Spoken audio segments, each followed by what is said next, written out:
প্রিয় শিক্ষার্থীরা, গত ক্লাসে আমরা দেখেছিলাম যে একটা আম টেবিল কিভাবে ক্রিয়েট করা যায় এবং একটা টেবিলের ভিতরে কিভাবে ভ্যালু প্রকাশ করানো যায়। তো আজকে ক্লাসে আমরা দেখব যে ভ্যালু গুলো আমরা প্রবেশ করেছি সেই ভ্যালু গুলো আমরা আসলে দেখতে চাই। তো এইটা দেখার জন্য আমার যেই ওই লাইট কমান্ড লিখতে হবে সেটা হলো আমি লিখলাম সিলেক্ট লিখলাম, একটা সাইন দিলাম স্টার সাইন। এই স্টার সাইনের মিনিং হলো অল। এরপর লিখলাম ফরম, এরপরে লিখলাম স্টুডেন্ট। ওকে, এবার কি দিতে হবে? সেমিকোলন। এই লেখাটা মানে হলো যে সিলেক্ট মানে হলো নির্বাচিত করো। অল মানে হলো এই স্টার মানে অল। করো মানে কি হতে। কোথা হতে? স্টুডেন্ট হতে। তার মানে স্টুডেন্ট টেবিল হতে স্টুডেন্ট টেবিল হতে যত প্রকার ডাটা আছে সবগুলোকে নির্বাচন করে আমাদের প্রদর্শন করো বা দেখাও। তাহলে আমরা এখানে একটা এন্টার দেই। আমরা দেখতে পাচ্ছি যে ওই টেবিলের মধ্যে যত প্রকার ডাটা রয়েছে, যে ৪ টা যে ডাটা আমরা প্রবেশ করেছিলাম ১ম টেবিলে ডাবল এ এ ১ম টেবিলে যে ১ম যে রেকর্ডটা সেটা হলো আসিফ নামে একটা স্টুডেন্ট। তার ক্লাস হলো ১০ এবং সে রোল হলো ২, সে সেকশন A তে আছে। তারিফ যে আম ক্লাস 10 এ পড়ে, রোল হলো X এতে আছে। এভাবে ৪ টা স্টুডেন্টের তথ্য কিন্তু আসলে প্রবেশ করানো হয়েছিল এবং সেটা কিন্তু আমরা দেখতে পাচ্ছি। এখন একটা জিনিস খেয়াল করে দেখো যে আসলে আমরা তো আ টেবিল থেকে ভ্যালু দেখতে পাচ্ছি। টেবিলে রাখা ভ্যালু গুলো দেখতে পাচ্ছি। কিন্তু ভ্যালু গুলো যে রাখছে সেক্ষেত্রে কিন্তু টেবিলটা যেমন আসিফ, তার এই নামগুলা, এই নামগুলা কিন্তু একটা কলাম এর আন্ডারে আছে। কি নাম কলাম আন্ডারে? নেম এর আন্ডারে। আবার যে ১ম শ্রেণী বা ৯ম শ্রেণীর যে লেখাগুলো আছে এটা কোন কলাম এর আন্ডারে আছে? কলাম ক্লাস নামে যে কলামটা তার আন্ডারে রয়েছে।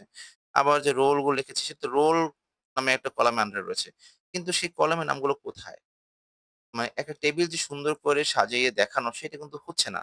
তো এইটা করতে গেলে আমার যেটা করতে হবে যে আমাদের আম একটা লেখা আমাদের কমান্ড দিতে হবে। সেই কলামটা হলো যে আমরা লিখব ডট মোট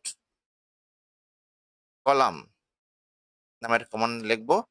তারপর লিখব ডট হেডার্স 1 নামের লেখা লিখব। এরপরে আমি লিখব কি লিখব? সিলেক্ট কি লিখব? All form student. এই কথাটা যখন আমার লেখা হয়ে যাবে, এইটাতে বোঝাচ্ছে যে আসলে আমাদের স্টুডেন্ট টেবিলের মধ্যে যত ডাটা সবগুলো বের করে দেখাও এবং এক্ষেত্রে যে ওই যে টেবিলের মধ্যে ডাটাগুলো যেগুলো বের করে দেখাবো, সেক্ষেত্রে ডাটা যাতে কোনো একটা কলামে মানে একটা হেডিং বা কলামের আন্ডার রয়েছে, সেই কলামগুলোকেও সুন্দরভাবে দেখাও। তো আমরা দেখতে পাচ্ছি যে আমরা এই লেখাটা লেখার পরে যখন আমরা টেবিল দেখছি, সেই টেবিলগুলো অনেক সুন্দরভাবে দেখতে পাচ্ছি। প্রত্যেকটা আমি কলামের নাম দেখতে পাচ্ছি এবং তাদের আন্ডার ভ্যালু গুলো দেখতে পাচ্ছি। তো আমরা বুঝতে পারলাম যে আসলে কিভাবে একটা টেবিলে রাখা ভ্যালু গুলো দেখা যায়, এইটা আমরা দেখতে পেলাম। তো এইটা হলো যে আসলে কমান্ড প্রম্পট এর মাধ্যমে কিভাবে আমরা টেবিলে রাখা ভ্যালু গুলো দেখতে পারি। এছাড়া আমার আরেকটা অপশন রয়েছে যার মাধ্যমে আমরা ভ্যালু গুলো দেখতে পারি। তো এক্ষেত্রে আমি একটা সফটওয়্যার ইনস্টল করেছি। নাম হলো ডিবি ব্রাউজার নাম SQLite নামের সফটওয়্যার রয়েছে। এই সফটওয়্যারটার মাধ্যমে কিন্তু আমরা গ্রাফিক্যাল ইউজার ইন্টারফেস এর যে মাধ্যমে আমরা সুন্দরভাবে কিন্তু টেবিল রিপ্রেজেন্ট করতে দেখতে পারি। তো আমরা এক্ষেত্রে কি করব? ডিবি ব্রাউজার আ SQLite টা ওপেন করলাম। ওপেন করার পরে আমি এখানে ওপেন ডাটাবেজ এ যাব। আবার খেয়াল করো আমি এটা ওপেন করা ডিবি ব্রাউজার ফর SQLite এটা ওপেন হওয়ার পরে আমরা ওপেন ডাটাবেজ যাব।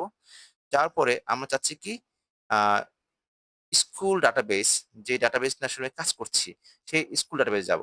তো স্কুল ডাটাবেস যেতে গেলে কোথায় যেতে হবে? ১ম এ যেতে হবে আমাদের ইউজার্স নামে ফোল্ডারে। ইউজার্স এ গেলাম। সেখান থেকে যাব কোথায়? আমরা ইউজার নামে ফোল্ডারে। তো সেখান থেকে আমরা কোথায় যাব?